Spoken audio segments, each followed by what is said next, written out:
안녕하세요. 오늘 저희가 좀 깊게 파볼 자료는요. 2025년을 양자 컴퓨팅 역사에서 아주 중요한 해로 만든 기술, 바로 양자 오류 수정, QEC에 대한 논문입니다. 이게 또 피직스 월드에서 올해의 과학적 돌파구로 선정되기도 했더라고요. 네, 맞습니다. 오랫동안 이게 뭐랄까 이론상으로는 가능하다 이 정도 수준이었는데 이제 정말 현실 문제를 푸는 단계로 어떻게 넘어왔는지 또 이 기술 발전이 여러분께 어떤 의미가 있을지 좀 자세히 들여다보면 좋을 것 같습니다. 네, 정말 흥미로운 주제인데요. 그 양자 컴퓨터라는 게 원래 외부 자극에 되게 민감해서요. 그래서 오류가 쉽게 나는 게 고질적인 문제였잖아요.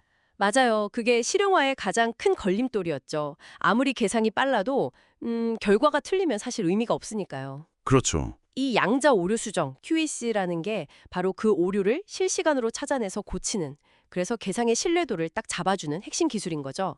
이게 없으면 뭐 양자 컴퓨터는 사실상 좀 쓰기 어렵습니다. 그래서 이게 정말 중요한 숙제였는데 2025년에 그 구글의 윌로우 프로세서요. 이게 아주 결정적인 돌파구를 열었다. 이런 소식이 특히 눈에 띄더라고요.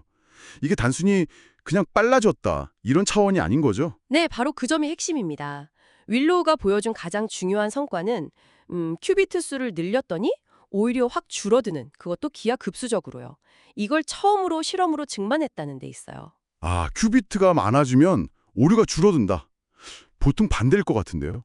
까지는 크게 만들수록 더 불안정해진다. 이게 딜레마였거든요. 이걸 깬 거죠. 그러니까 이제 정말로 확장 가능한 양자 컴퓨터를 만들 수 있는 길을 열었다. 이렇게 볼 수 있습니다. 와우, 그 확장성의 증명, 그게 진짜 결정적이었군요. 물론 뭐 슈퍼컴퓨터로 일경년 걸릴 계산을 5분 만에 했다. 이것도 엄청나지만요. 그렇죠. 속도도 속도지만 더 크고 강력한 그리고 믿을 수 있는 양자 컴퓨터 제작의 가능성을 열었다는 점이 진정한 게임 체인저라고 할 수 있습니다. 네, 그렇군요. 이런 흐름 속에서 또 MIT 하버드 거외라 팀이 48개의 안정적인 논리 큐비트를 만들었다는 소식도 있던데요. 네, 그것도 상당히 주목할 만한 성과입니다.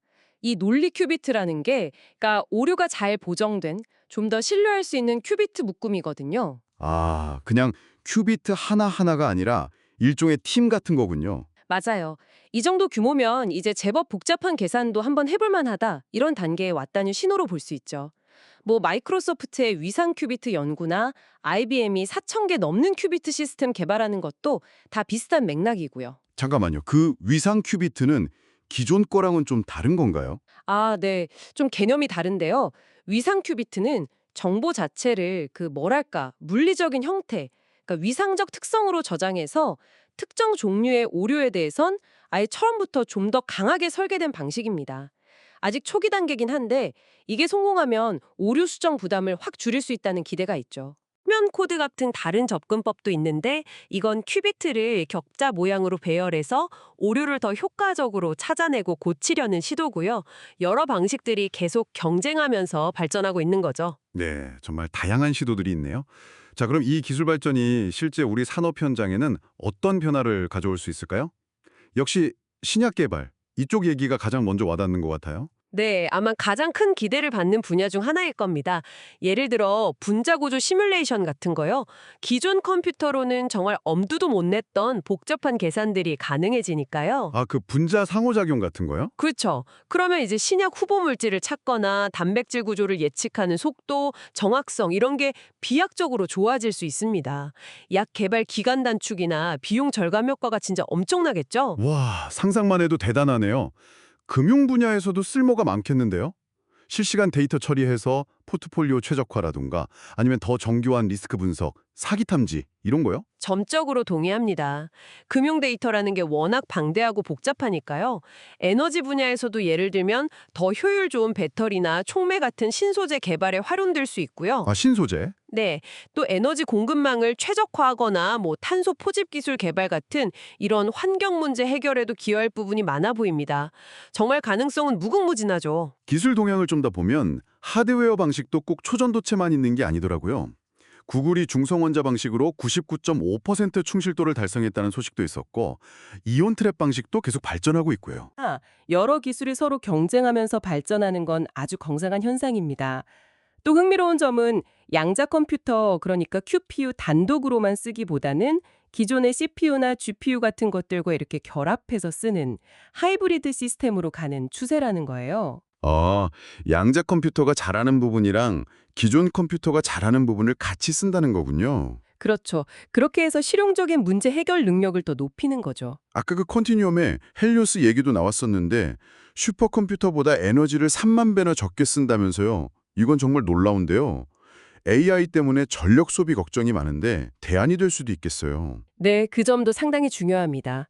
단순히 계산 능력뿐만 아니라 에너지 효율성 측면에서도 양자 컴퓨팅이 가진 잠재력이 아주 크다고 볼 수 있죠. 하지만 뭐 이렇게 강력한 기술은 늘 양날의 검이잖아요. 사회적으로는 어떤 점들을 좀 생각해 봐야 할까요? 우선 이제 양자 기술력이 곧 국가 경쟁력이 되는 시대가 오고 있다는 점입니다. 이 기술 격차가 경제는 물론이고 안보 같은 여러 면에서 큰 영향력을 행사할 수 있거든요. 그렇겠네요. 그리고 무엇보다 좀 시급한 문제는 현재 우리가 쓰는 공개키 암호 시스템 대부분을 이 양자 컴퓨터가 무력화시킬 수 있다는 점이에요. 아, 그 인터넷 뱅킹이나 쇼핑할 때 쓰는 암호들이요? 네, 바로 그거죠. 그래서 이걸 대비하기 위한 양자내성 암호, PQC라고 부르는데요. 이걸 개발하고 또 전환하는 게 아주 중요한 과제가 됐습니다. 이건 정말 큰일이네요.